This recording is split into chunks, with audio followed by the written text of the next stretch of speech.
दक्षिणी लेबनान से इस वक्त की बहुत बड़ी खबर सामने आ रही है। दरअसल हिजबुल्लाह ने दावा कर दिया कि उसने इजराइल की सेना के 3 मरकावा टैंक्स को टारगेट किया है। ये बड़ी जानकारी इस वक्त की सामने आ रही है। देखिए एक पूरी खबर रिपोर्ट में। हिजबुल्लाह द्वारा जारी किए गए वीडियो में दक्षिणी लेबनान के देबेल इलाके के पास कथित तौर पर टैंकों पर हमले की तस्वीरें दिखाई गई हैं। संगठन का कहना है कि ये हमले गाइडेड मिसाइलों से किए गए हैं। हालांकि इजरायली सेना की ओर से इस दावे की आधिकारिक पुष्टि नहीं की गई है। सीमा पर तनाव लगातार बढ़ता जा रहा है और दोनों पक्षों के बीच झड़पें तेज होती दिख रही हैं। और ईरान से चल रहे युद्ध को लेकर अमेरिका के विदेश मंत्री का बयान सामने आया। यूएस के विदेश मंत्री का कहना है कि उनके पास परमाणु हथियार नहीं होने चाहिए। उन्हें आतंकवाद रोकना ही होगा। रूबियो का कहना है ईरान घातक हथियार न बनाए। कहा गया रूबियो द्वारा ईरान से पड़ोसियों को नुकसान न होने पाए, ईरान घातक हथियार न बनाए।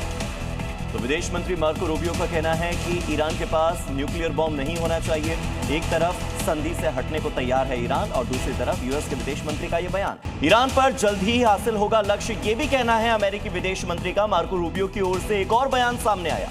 एपिक फ्यूरी का जो टारगेट है वो पूरा कर लिया जाएगा। कहा गया रूबियो द्वारा युद्ध अब कुछ महीनों का नहीं है, कुछ सप्ताह में युद्ध खत्म होगा। तो अमेरिकी विदेश मंत्री की ओर से युद्ध के कुछ हफ्तों के भीतर खत्म होने का दावा किया गया। और मिडिल ईस्ट से इस वक्त ब्रेकिंग न्यूज सामने आ रही है। दरअसल जहां पर ईरान की रेवोल्यूशनरी गार्ड्स कॉर्प्स यानी IRGC ने अमेरिका और इजराइल से जुड़े ठिकानों पर हमला किया, वहीं इन दावों को लेकर एक बड़ी तस्वीर दिखाएंगे। IRGC के मुताबिक ऑपरेशन ट्रू प्रॉमिस 4 की 87वीं लहर के तहत 4 तेज और सटीक कार्रवाई की गई। दावा है कि UAE में एक गुप्त कमांड सेंटर पर मिसाइल से हमला किया गया, जहां 200 से ज्यादा अमेरिकी अधिकारी मौजूद थे। बहरीन में अमेरिकी फिफ्थ फ्लीट के कमांडरों के ठिकाने को ड्रोन से निशाना बनाने और एक इजरायली कंटेनर शिप पर मिसाइल अटैक की खबर है। सऊदी अरब के तेहरान में अमेरिकी रडार सिस्टम को भी तबाह करने का दावा किया गया है। और बड़ी खबर तेल अवीव पर ईरान के हमले को लेकर खबर है। इजराइल पर मिसाइल से ये अटैक्स किए गए।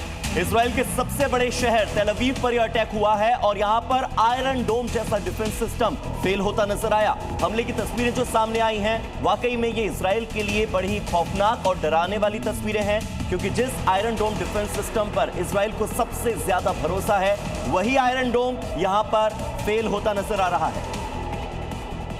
ईरान के इस्लामिक रिवॉल्यूशनरी गार्ड्स इजराइल पर ताबड़तोड़ ड्रोन अटैक कर रहे हैं। ताजा हमलों में ईरान ने इजराइल के डिफेंस सिस्टम को निशाना बनाया है। देखिए तस्वीर।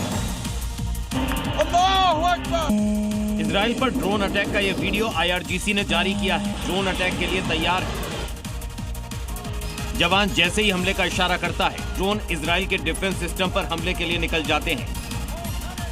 इन अनमैन्ड आर्म्ड व्हीकल से एल्बिट सिस्टम, कॉन्विट डिफेंस अटैक सिस्टम और डेवलपमेंट सेंटर्स को टारगेट किया गया।